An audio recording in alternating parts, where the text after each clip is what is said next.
did problems. We did the 2 panics and 2 phantoms, and I let you leave off the assumptions, so you didn't have to do get real on any of those. But today we learned the ins and outs of the get real. So let's take a look at that. On page 19 in your packet, then we've got this right here. We're on page 19, and so let's take a look. Most of the assumptions, in fact, are the same as they have been, so that's good. So here we go. First, in the assumptions, we still get real.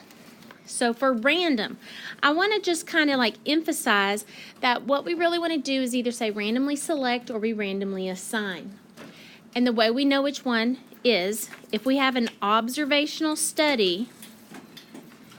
If you have an observational study versus if you have an experiment. Now, how do you know the difference between those two things? Observational study is when you just what? Observe and look at the information that you've been given. Experiment is whenever you what? You have a treatment, and so then you are randomly assigning to the treatment group. So with an observational study, then the phrasing that we want to use for our random is that we randomly select.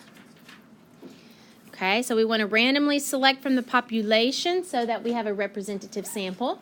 And with an experiment, so if you have a treatment, what language do we want to use in our random condition? That we randomly assign them to the treatment groups. Okay, so you just kind of have to ask yourself which one of these things is this, and then you know which language to use. All right. Next, the independent condition is the same as it always has been. N is less than 10% of the population, so that's the same. Large enough. Now, for 6 weeks, we have been doing proportions, and large enough for proportions was NP, NQ, are greater than or equal to 10. At least 10 successes and at least 10 failures. But if you remember, that's not the same condition for means. For means, it's simpler. We just have to see if n is greater than or equal to 30. And if it is, then we are good to go, and we can use a t distribution. So before I even go into the next two things, I just want to remind you, because I say this like every day for a long time, so you know this fact. Why is it that we have to do the t distribution instead of the normal distribution? Perfect.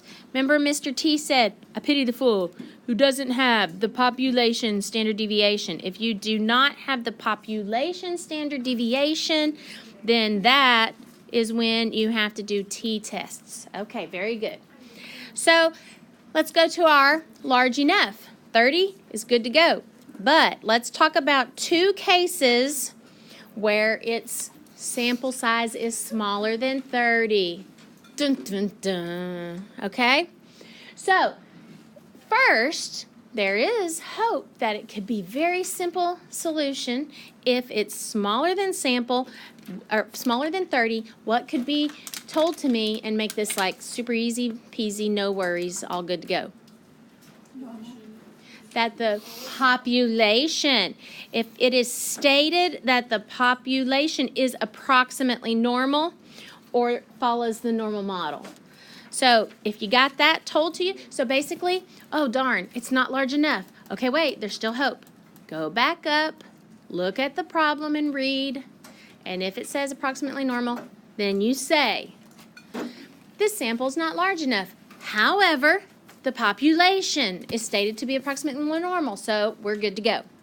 Yes? You have to get real if it says that in the problem. Yes, you still have to get real because you have to show that your data was randomly selected and it's independent and that kind of thing still. So you still get real even if it tells you in the problem it's normally distributed.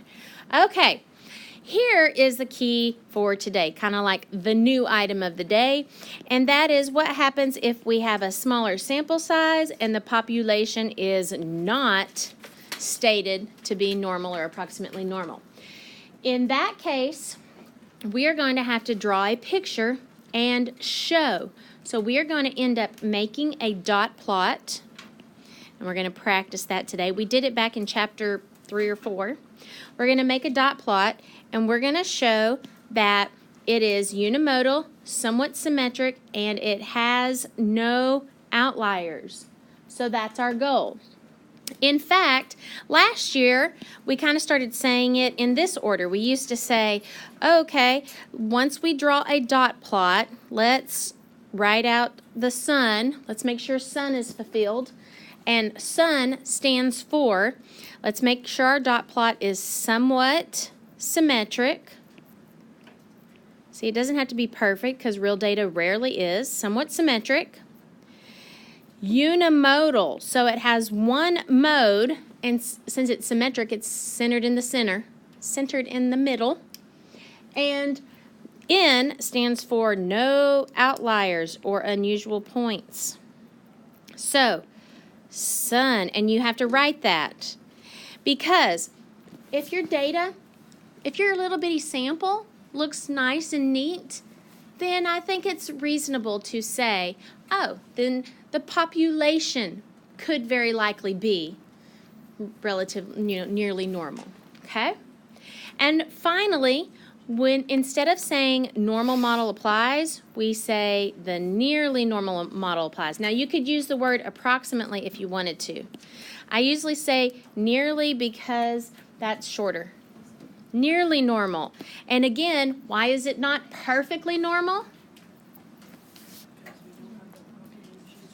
Because I pity the fool who doesn't have the population standard deviation. Okay? So it's a t-test. Very good. All right. So let's practice this problem. And I'm going to tell you that instead of doing a full phantoms, I think I'm just going to have us practice get real. And then that'll be it. And then I'll let you go to your assignment. I think you can then do your own phantoms yourself instead of just sitting here doing them with me. Let's let you practice it. So here we go. Thomas Lane is a busy street that passes through a residential neighborhood. Residents are concerned that the vehicles traveling on Thomas Lane often exceed the posted speed limit of 30 miles per hour. So the local police sometimes put one of those radar detectors by the side of the road, and as the vehicle approaches, this detector displays the vehicle's speed to its driver. You remember, you've seen those? Anybody, did those make you slow down? Yes? Okay, good. Yeah, I think me too. However, most of the time I'm like, okay, is that my speed or not? Who knows? I don't know. Okay. But anyway, the police hope that drivers will slow down if they are reminded of their speed. But local residences are not convinced that this passive method is helping the problem. So they wish to persuade the town to add extra police patrols instead and encourage drivers to observe the speed limit. To help their case, a resident stood where he could see the detector, and he recorded the speed of 23 randomly chosen vehicles passing at a randomly chosen time and day. Do these data give the local residents evidence that the average speed going through the neighborhood is greater than the posted speed limit? So this is a question asking you to give evidence that it's greater. So would this be a panic model or a phantoms? It would be a phantoms because we want to test to see if mu is greater than the posted speed of 30. Okay. All right, but we're not going to do the full phantoms. All we're going to practice right now is the assumptions, so let's do that. Here we go. First part of assumptions is what? Random. And so then ask yourself, is this an observational study or an experiment? Observation. We are just observing, so then we can say randomly selected, that's the language we use then, randomly selected, I like to say how many, 23 cars is stated. All right. Then independent. Independent, N is less than 10% of the population. And what's the population? I'm going to say all such cars because you know what this word such kind of takes care of? These cars that are on Thomas Lane in this neighborhood. Okay, so I don't have to write that. Okay, large enough is tricky because it all depends. Mean or proportion. Mean is 30. Proportion is 10. What do you have to say about our large enough? It is not. So that's a problem. Okay, so let's start going through our things that we got to do. It's too small, but wait, there could be hope. What's the first thing you should do? Go up there, reread the problem, and see if it says that it's approximately normally distributed. So go up there, scan through, see if it tells you the population is normally distributed. Does it? No. Okay, so you are not told the population. So you're not cleared that way. So now we're going to have to draw ourselves a little picture. And so we did this way back in probably October. We're going to draw ourselves a dot plot. And so what's this the axis down here representing? These are going to be all the what? The speed and the miles per hour. Oops. The speed, yep, the speed of the car in miles per hour. Okay. All right, and then we're going to start putting dots in the bins, and each dot will represent a car's speed. So what do you think this axis on the side is going to represent? You could either say frequency, or in this case, it's the number of cars. So see, I'm going to start building up a bar that's going to be however many cars it is. All right, now let's figure out, I'm going to put a squiggly note because I know I'm not going to be starting at 0. So let's look at the speeds that our cars are going. What's the range of these speeds? They go from, what's the lowest? 21 looks like the lowest, and 38 looks like the highest. So this is going to span about 17 miles per hour. So this is going to span about 17 miles per hour. So we're going to go ahead and now if you remember back in the fall when I taught you how to do this, I want about 5 bars, somewhere about 5 bars. So how about we start at 20, and what do you want to go by? What do you want your bars to go by? How many miles per? 4. 4? Okay, we can do 4. So y'all choose 4. My other 2 class periods chose 5. I had us do 4. So if you want to do 5, that's fine. If you want to, let some people do 5, some people do 4, and we'll see. So does that mean your histogram could look a little bit different than mine? Yeah. It could, because you choose a little bit different bins than me. Okay, so that is possible. So now, I'm going to go by 4s. I'm going to see how that works. And so right now, I'm going to go and I'm going to put these pieces of data in the proper bin and see what that looks like. Okay, don't forget to put your numbers in here so you know what each one of these dots is representing and so on. Okay. So there is my dot plot, my representation of the data. And now, what I have to do is I have to say, hey, this data is pretty well distributed so that the population that it comes from could meet these requirements. And so you have to write sun and say what this is covering. So what does S represent? Somewhat symmetric, and I say somewhat because you know what, it's not going to be perfect. Real life stuff is not. So somewhat symmetric. U stands for unimodal, and it is centered in the middle. The mode is there in the middle. And what does N stand for? No outliers or unusual points. And so upon that being the case, I think that those are good to go. So do you think the population could be a good population to pull from? Yes. So we conclude nearly normal model applies. Nearly normal model applies. It is not normal model when we do t-tests and t-scores. All right. And so now that's all I wanted. Yes, sir. So if it meets like the original conditions and you don't even have to do the dot plot, it's still nearly normal?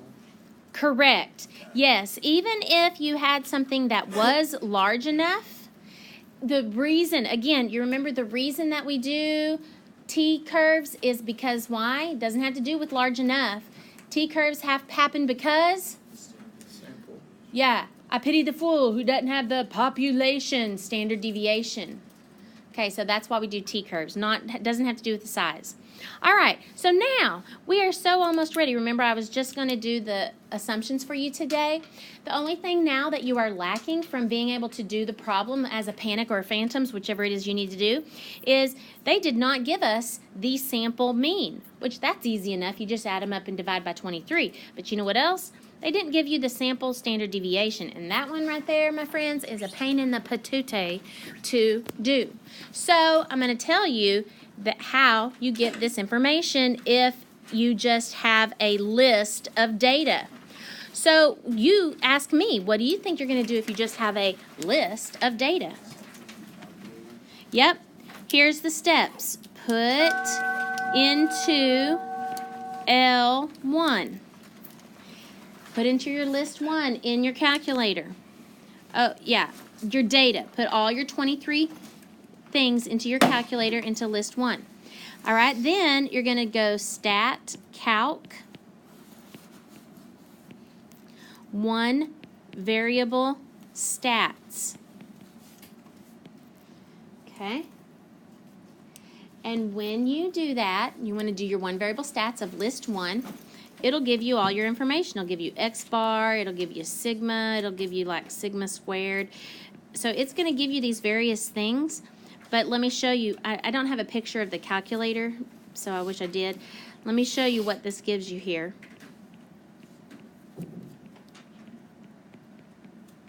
If you went and put this data in and you calculated it, I don't know what everything equals, but here is a readout that you would get. Okay, so this is what your calculator would show you. So, of course, here it is, your X bar. That's your X bar, so that's good to go. Which of these 2 standard deviations are you going to be using?